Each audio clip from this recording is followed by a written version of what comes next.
Welcome to the Living the Dream podcast with Curveball. If you believe, you can achieve.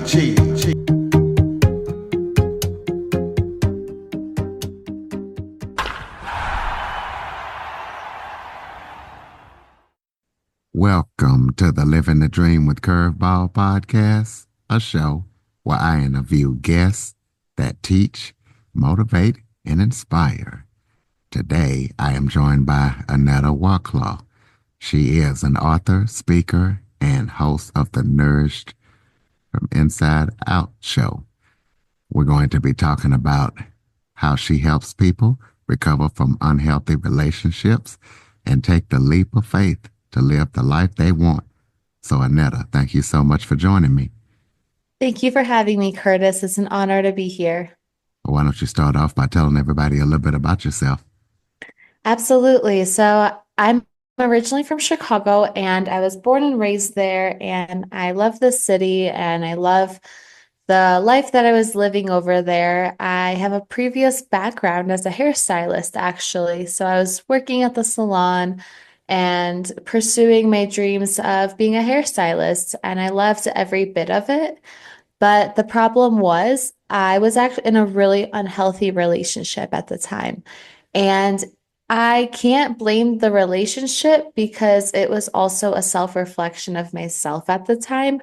At the time, I had a really bad self-image of myself. I was emotionally and mentally unstable, and I just didn't view myself the way that I should have. So, because of that, I cultivated and attracted an unhealthy relationship that literally broke me apart and has given me no other option but to rebuild myself from it. So when I was 21, I graduated beauty school, and I actually ended up marrying that guy who I was in an unhealthy relationship with. And then we lived together for about a year and a half. And when I was 23 years old, I told myself, this is just way too chaotic. This is not for me, and I need to get out. So then when I was 23 years old, I decided that we were just going to file for divorce and go our separate ways, and we did.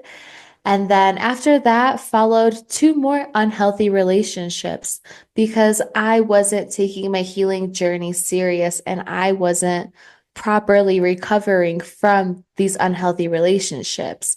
I thought I was doing the inner healing work on the surface, but then on the inside, I wasn't, because I was still attracting unhealthy cycles. So it went from an ex-husband unhealthy relationship to an ex-best friend, and then it went to an unhealthy work environment. And I really wanted to take my healing journey serious and more deeper. So I decided that I was just going to move abroad, go somewhere where nobody knows me. And that's when I really started to heal on a deeper level. And that's when I started writing and my podcast, Nourished Inside Out. All right. Well, kind of, since you mentioned your podcast, kind of go ahead and tell listeners about it and what they can expect when they listen to it.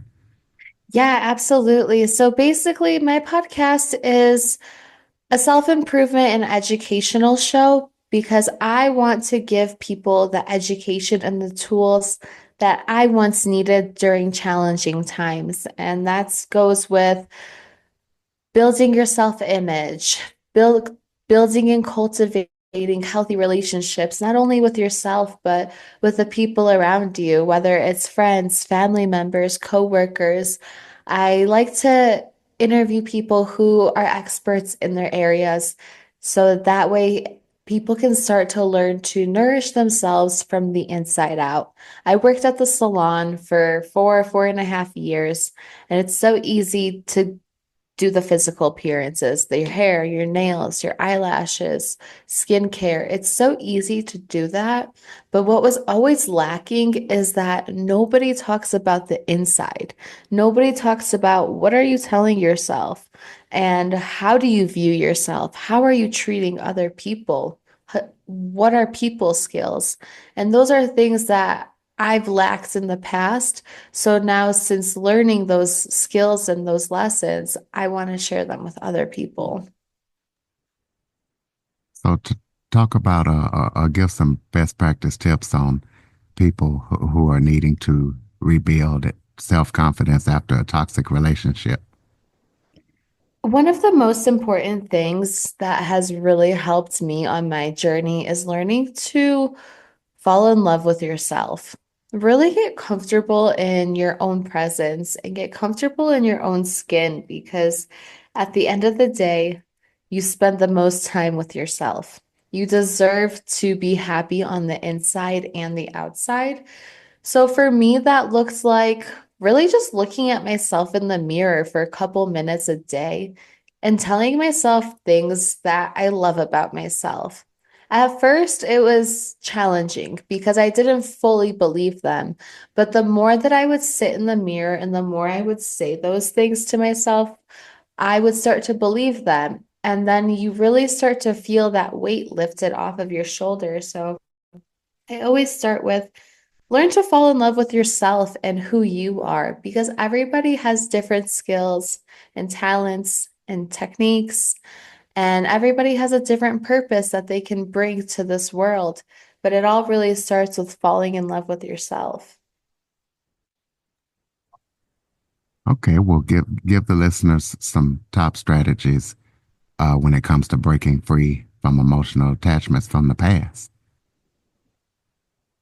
You don't have to look for fulfillment from people, places, or things.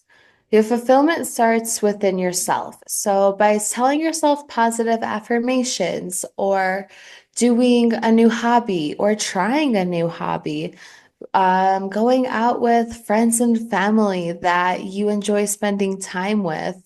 Something that also has really helped me is learning to set boundaries. Set boundaries with people because they're not, boundaries are not to hurt you. Boundaries are for you to protect your peace. So the more that you can learn to protect your peace and get comfortable with being who you are and in your own presence, that's when you can really break free because you're not people pleasing anymore. You're not looking for people to fill that gap for you anymore. You know, so many times, us as humans, we're looking at people, places, and things to fill a gap for us. But in reality, we're the only ones that can fill that gap by learning to love ourselves and be comfortable in our own presence. Well, for someone who is in a unhealthy relationship, or what are some of the signs or the red flags that they can that they can look for to say, yeah, this is an unhealthy relationship.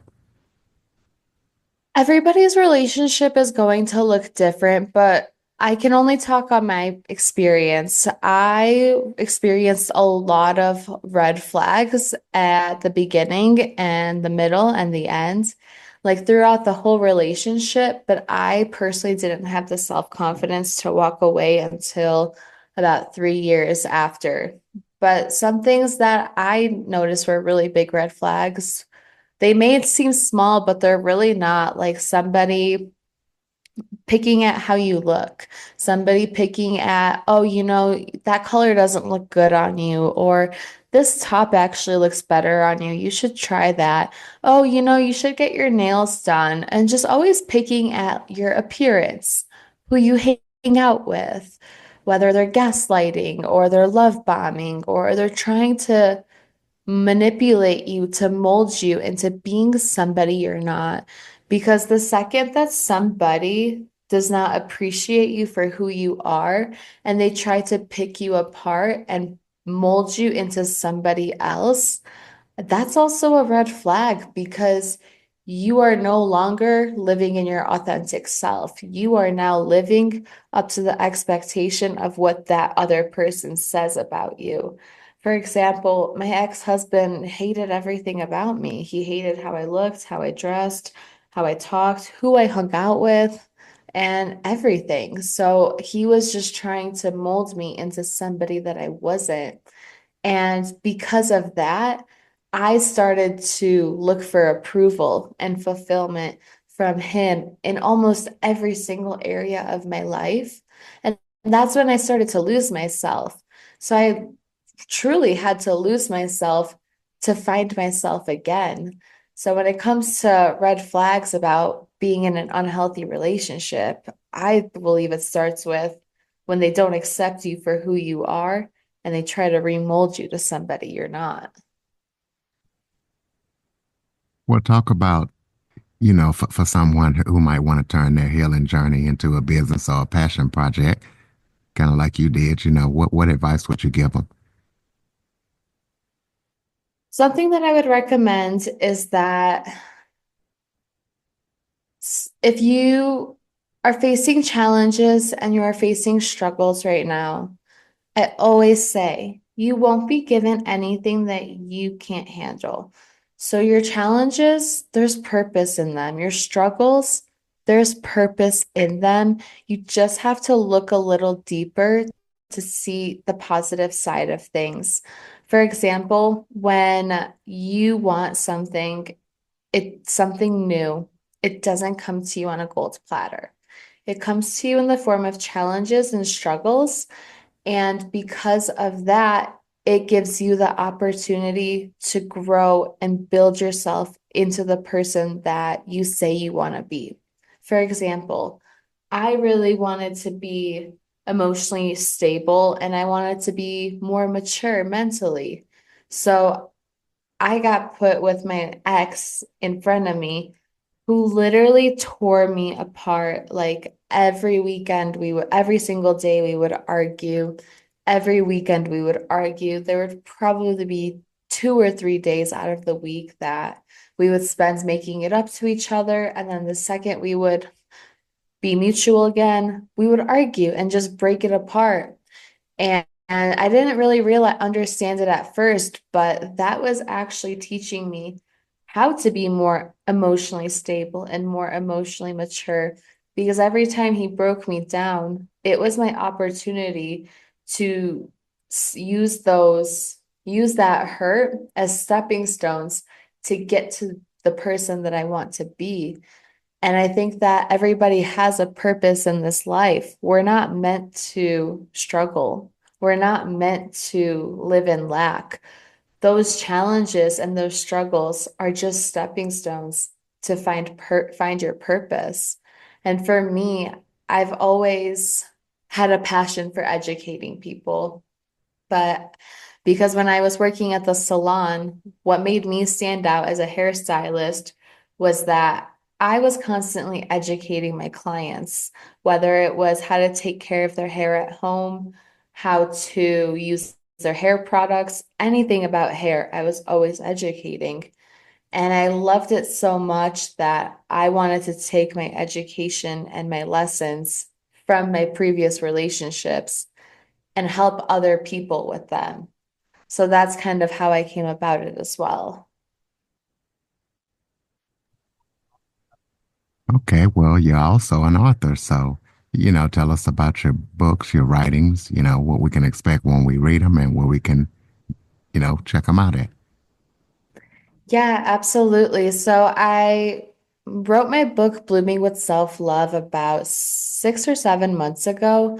And I really wanted something to start cultivating positive mindsets into other people because it's so easy to believe what other people say. I heard this quote the other day, and it said, if you can't explain why you believe what you believe, then they're not your thoughts.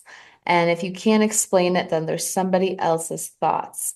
And when I heard that, it really resonated with me because a lot of times we're walking around these days believing so many things that we can't even explain why we believe.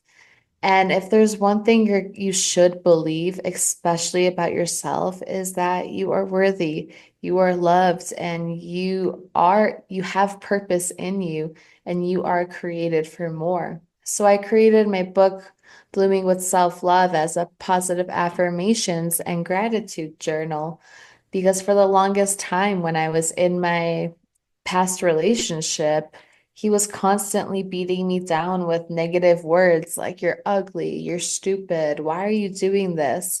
Or he would always laugh at me and make fun of me for what I'm doing. So I really had to learn to recultivate my mindset. And that's when I really took positive affirmations and journaling more serious. So I turned it into a book.